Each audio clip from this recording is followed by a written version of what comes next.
Today we are going to discuss the principle of effective leadership. Before the recent reform efforts, school administrators were often neglected as part of the change process. According to Michael Fullan in The New Meaning of Educational Change, new research has emerged that provides evidence that principals have great impact on change, both positively and negatively. He further explains that effective principals are strategic and have an intentional focus on school improvement. The contents within this presentation will help further define what school administrators should strive for in order to effect positive change. Leadership for turnaround efforts focuses on many aspects of the school, but requires a balance between instructional leadership and operational leadership. Instructional leadership not only requires principals to deeply know and understand teaching and learning, but also requires the capacity to ensure effective and intentional strategic planning as a result of data analysis. It also requires the principal to ensure the use of standards-aligned curriculum, higher-level assessments, both formative and summative, and a critical look at teacher performance and development through rigorous evaluation methods. This operational leadership side is equally as rigorous. Principals should have operational flexibility from their district office because they need to be able to make decisions to align with their strategic plan. This includes decision-making flexibility with staffing, scheduling, and professional development. Operational flexibility also includes engaging stakeholders in the process.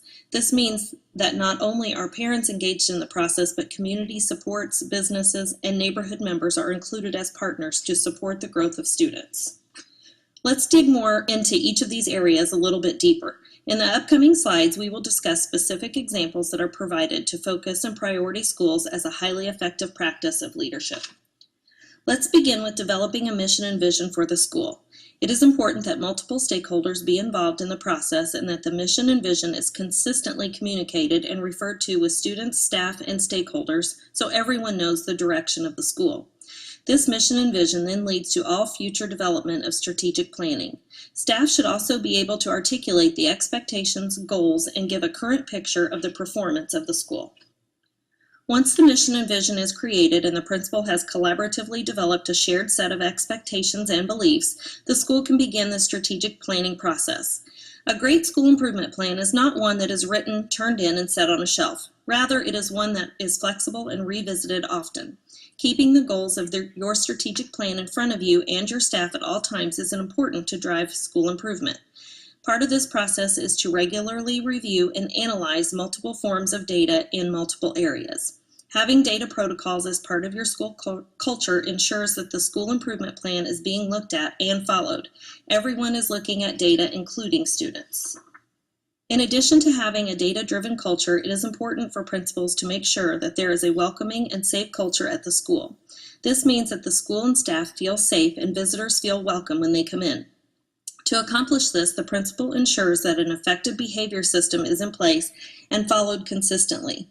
You may hear classroom teachers say, "When I send a student to the office, the principal doesn't do anything with them." Or you may say yourself that a teacher doesn't handle discipline in his or her classroom and that they immediately send them to the office.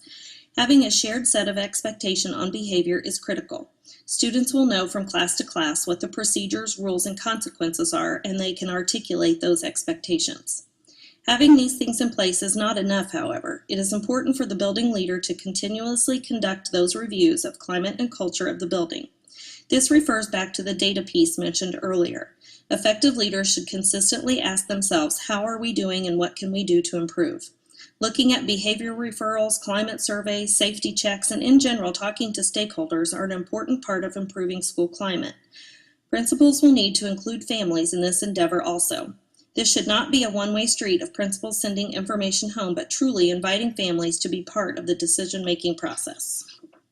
Curriculum, instruction, and assessment are going to make a huge impact in the performance of the school. With new evaluation systems in place, the principals are required to be instructional leaders. Teachers need to be able to go to their principal and say, "I know that my students need to learn this, and I need help with instructional and assessment strategies." This is why it's so important for principals to be in the classrooms conducting regularly scheduled walkthroughs and observations. Having these instructional conversations is essential. Not only is it important for principals to see the teaching, it is important for principals to consistently and regularly review lesson plans. Do the lesson plans include rigor in instruction and assessment? Are the lessons aligned to the state standards? Does the teacher have a plan to check for understanding? And how is the teacher going to engage the students?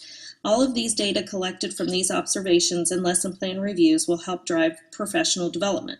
Instead of drive-by professional development, now the professional development will be very intentional, aligned to your mission and vision, goals, data, and needs of the school. As an effective leader, the building principal will ensure that the strategies and practices learned at the professional development are being implemented due to the walkthroughs and observations. We keep talking about the data review systems in place, and hopefully you are seeing that it is an integral component of school improvement. Teachers will need to have time to look at the data, but the data discussion has typically focused on the what rather than the how. It is easy to identify what students are struggling in. What piece is missing is how are we going to teach it to address these particular students. This requires teachers to not only focus on the percentage of students who did not master the skill, but which students did not master the skill. What kind of learners are they? How can I present the information differently to reach those learners? So the question to ask during your data protocol is, how are you going to teach this content, and how will you react to those who haven't mastered it by the end of the lesson? A huge job of a principal in a turnaround school is to have the right people in the right positions. This is why your observations and walkthroughs are so important. These cannot be taken lightly, and not only does your evaluation system need to be rigorous, but your walkthroughs need to be very intentional and focused. Think about what you are looking for and hone in on that one thing. If you have a teacher implementing a new practice, look for it. If there is a teacher who struggles with classroom management, look for those strategies. Doing so will help you identify opportunities for professional development as well as staffing changes at the end of each year. Moving a weak teacher to a strong team or a strong teacher to a weak team. This also assists you in making recruiting decisions. If you know what you're looking for, you will be able to elicit those things in interviews and demonstration lessons. In addition, as principals, it is always important to schedule collaboration time for teachers. But even more important is to ensure that the collaboration time is used effectively. It is not just for scheduling and creating calendars. Collaboration time should be for instructional conversations that include looking at data, instruction, curriculum, and assessment. Simply saying we will do lesson 3 on Monday, lesson 4 on Tuesday is not sufficient. Discussing lesson 3's instructional strategies and assessment opportunities for Monday is sufficient. Even better is discussing how many students mastered lesson 3 objectives and what will we do to push them forward. This collaboration time is very focused on instructional priorities that are again aligned to your mission and vision and goals of the school. Scheduling can be a nightmare when you have to consider lunches, related arts classes, prep times, intervention times, and many other challenges. Effective building principles prioritize instructional time for both ELA and math and interventions are in place for students who are 2 or more years behind. This can be a daunting task, but to maximize the opportunities, it may be helpful to bring other people to the table that may have ideas about how the schedule can be improved. Keeping a schedule stagnant for the sake of not changing it is not helpful to teachers, but especially not for students. Where can you place extra intervention time, and who will staff it? What will students do during that time? The additional piece that we talked about somewhat already is the need for collaboration time for teachers. If it's not scheduled, then it must not be important. Scheduling is part of communicating your expectation. If you expect it, then it should be on the schedule.